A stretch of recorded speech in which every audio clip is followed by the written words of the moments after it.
welcome back. Today, we're going to be talking about baby activity furniture. So, I want to give you guys a little bit of an antidote. As we go along with this video, you'll see a cue cards pop up, and they're just for your knowledge. Sometimes I stick with them, sometimes I don't. Sometimes I kind of rant and ramble on.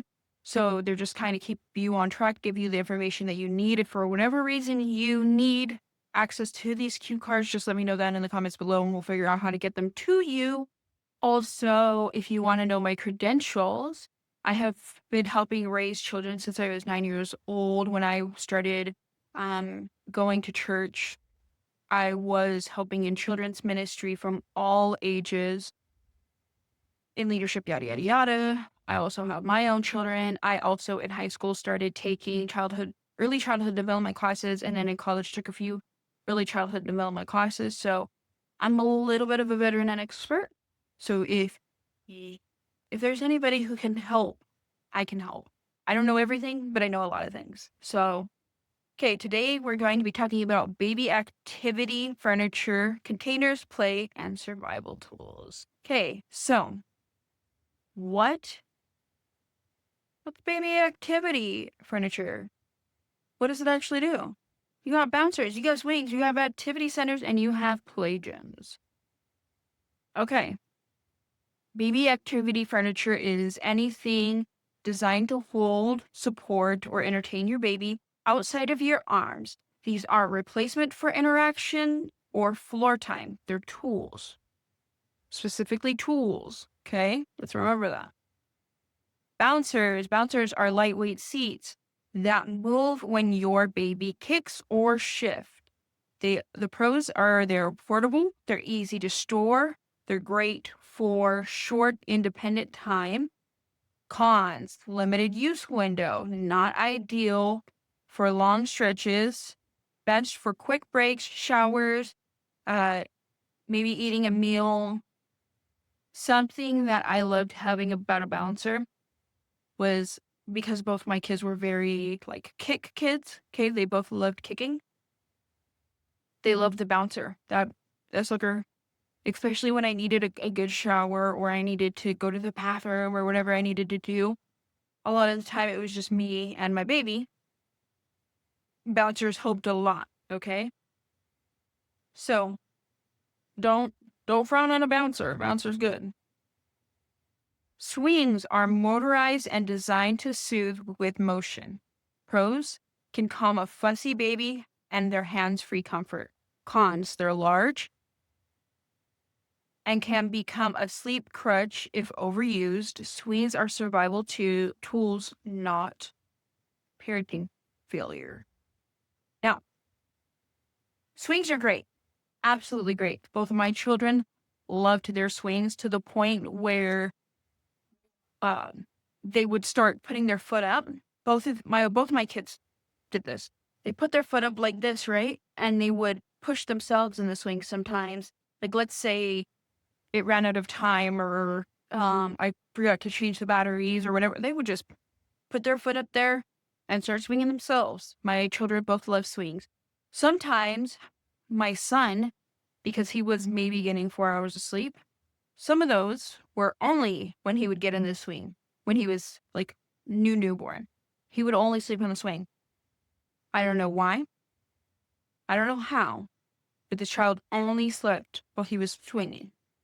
So, you know what would have been really beneficial is one of those bassinets or whatever that motioned while the baby was sleeping. That would have been perfect for him, but they didn't have those back then. Rockers are similar to bouncers, but usually have a flatter, more reclined position. Pros, gentle motion, often used longer than bouncers. Takes up more space. Cons, takes up more space. Limited development use if overused. Now, rockers are like bouncers. Bouncers are like let's say the baby's sitting in my hand, right? And it boom, boom, boom, boom. There's usually something there.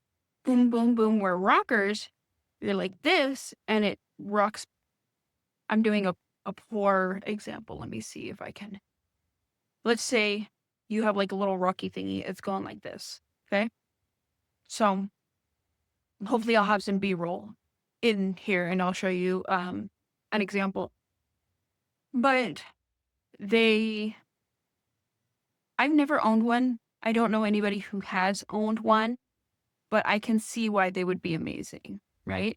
So you don't need a bouncer and a rocker, just choose one. If you're on a budget, if you have all the room in the world and whatever, then go with both. Fine, you do what you want, not your money. But if you're on a budget and you have limited space, go with one. You don't need both of them. Play gyms are floor-based and encourage movement, reaching, and tummy time. Pros, they're great for development, encourage independent play. Cons, require floor space. Some babies outgrow them quickly. This is one of the most universally recommended. If I can tell you anything to make sure that you get your baby gated, play gym, and it's not what you think, okay? If you're thinking that it's like some type of whatever, it's literally a mat on the floor, and then there's usually like a arch with toys. Hopefully I have some B-roll to show you. They're great. I love play gyms. You need one. You need one, absolutely. There are different types for whatever your needs are. So don't feel like you have to stick with whatever. There are some that are literally just the arch that are not attached to the blanket itself. So you can literally just get the arch part if that's what you want, if you have carpets or something. But play gyms, 100%. Make sure you get one. They come in all ranges, so you don't feel like you have to whatever. They come from, I think, 20 to like hundreds of dollars. Okay? There's no one play gym that's better than others. Let me tell you. You can do whatever you need to do. You just need a play gym. That's it. You don't have to get the bougie one. It doesn't make a difference. Okay, activity centers. Activities centers are upright containers with toys attached. Pros, they're entertaining, keeps the babies engaged. Con, not for young infants, should be time limited for hip development.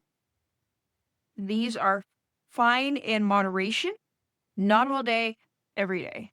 So what you'll see a lot of the time is some parents, they'll leave their babies in activity centers for long durations of times, okay?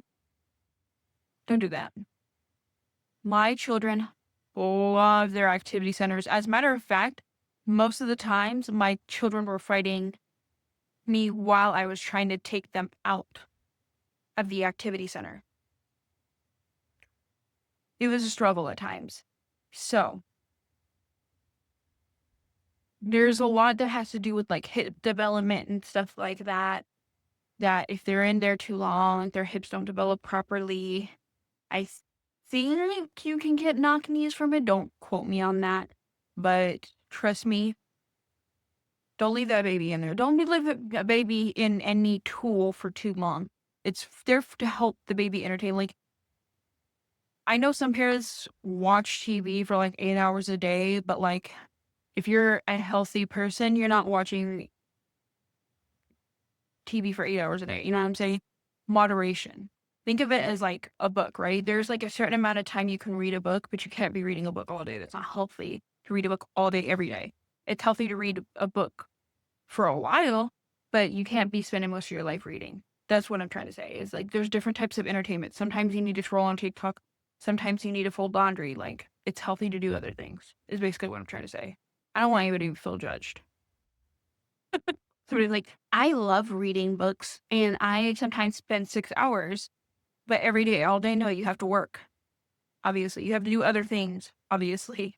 Like, that's a point I'm trying to make, right? There's other forms of entertainment that you engage in. Okay, anyway. High chairs. Some high chairs recline and some can be used before solid foods. Pros, grows with your child, encourages family interaction. Cons, needs space. Baby must meet seating readiness. High chairs can be bulky, just so that you're aware. My favorite high chair was foldable high chair, and it was like, it would fold up real skinny, right? The high chair my mom had with my sisters was like, it was kind of like, not Legos, but like in the sense that they like, it attached to itself. So there's two pieces, right? And these are thick, like, pieces. So it attached to itself, but you can detach it and put the high chair on the floor. And then the bottom part became a table. Okay. I thought that was awesome. Like, if you're going to have something that will grow with the child, now that's definitely a plus. I don't think they make them like that anymore. That was a long time ago. But she was able to keep them, I think, through all three of my sisters, and they're all 3 years apart. I'm pretty sure we had that with the youngest one as well. So, yeah, no, I love that thing. Before I started growing my womanly curves, I could fit in that sucker as a 16 to 18-year-old. I'd put my little hips in there, and then my hips started growing to I can go on a tangent on that. Anyways, it was funny. It was hilarious. I thought it was so funny. Okay, let's talk container guilt. You will hear a lot of opinions about containers. The truth is, parenting happens in the real world. Using containers so you can shower, eat, or breathe does not harm your child. Balance matters more than perfection. There are some parents that are like, oh, I would like to harm my child and nothing. Okay. When I first had my daughter, we were living in a really small home. And I'm talking so small that the bathroom, there was a door that had the toilet and the bathtub, and you could not fit more than one person in that little thing. You could sit down in the bathroom and put your legs in. That's all there was room for, unless somebody was sitting in the bathtub. So I had to bring me and my daughter into there because, of course, you need to clean yourself right after you have a baby, right? So I had to do some type of weird maneuver where I put her on the toilet as I'm holding her, climbing into the bathroom myself, and then put her on the floor, and then somehow climb into the bathtub. It was difficult, but we got it done, okay?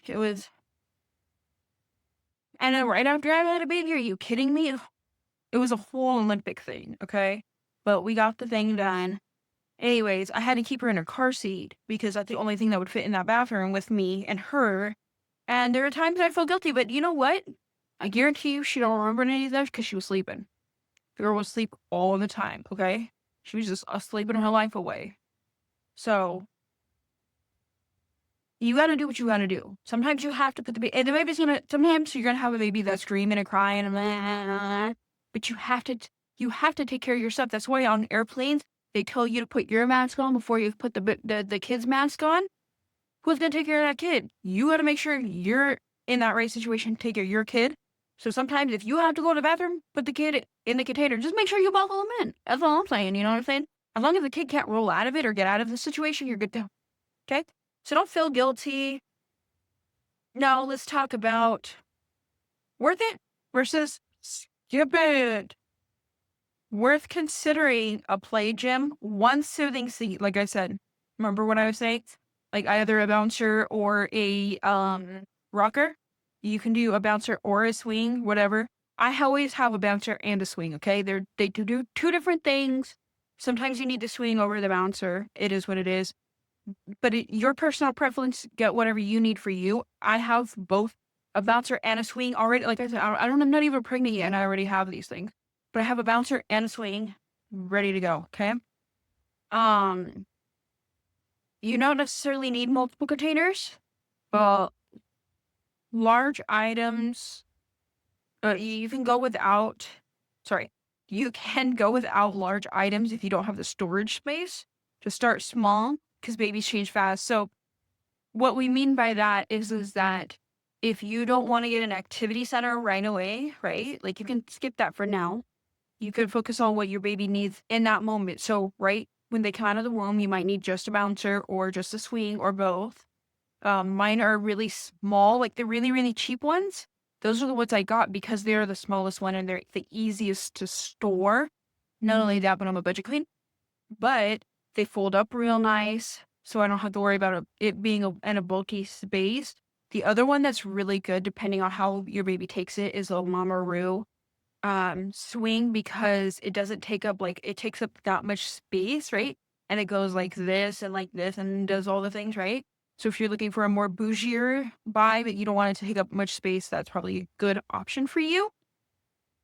But yeah, you don't need to get, like, you don't need everything right away. Just get what your baby needs right then and there. And you can slowly bring in things if that's what you need, you know? Basically, whatever you need to do is on you. Don't feel like you're obligated to get things because Sally has this too, or Sally says, blah, blah, blah, blah, blah. Don't worry about what Sally's doing. Don't worry about Sally saying. She's not raising your baby. Okay? Tools, not tests. Activity furniture does not define your parenting. These are tools to support you, not rules you have to follow. Choose what fits best for your space, your baby, your sanity. You will hear a lot of these mom influencers push and peddle all the bougie brands. Am I saying the bougie brands don't work? That's not what I'm saying at all.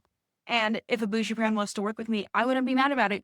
But what I'm saying is that you don't necessarily need the bougie brands. You don't need what Sally influencer. If there's a Sally influencer and you think I'm bad mouthing you, I apologize. I don't know who you are. But to say Sally is not a real person. Sally, the influencer, says, "Oh, well, you need this." No, you don't. No, you don't. Okay? You don't have to take any of my recommendations either. I am just a person on the interwebs. Do what is best for your baby. That's the best you could do. You know what I'm saying?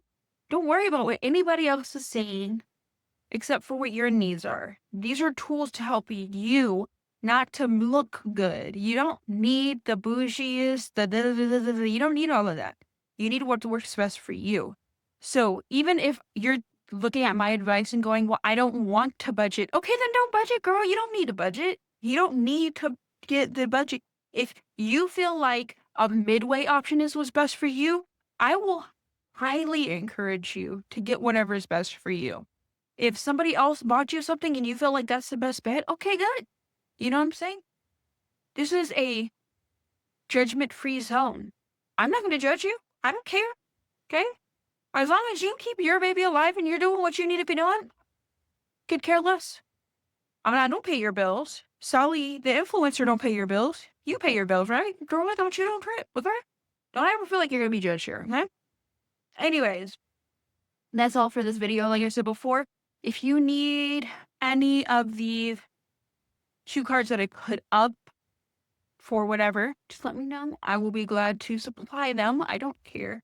I'm out here not trying to make money, okay? I'm trying to help moms. That's all I really want to do. I just want to help you. So if this is helpful to you, please make sure you give me a like. Make sure you subscribe, because I got more videos coming out. I got a whole series of these videos coming out. I got you. We're going to get through this together. Don't worry. Okay? I will see you later. Bye.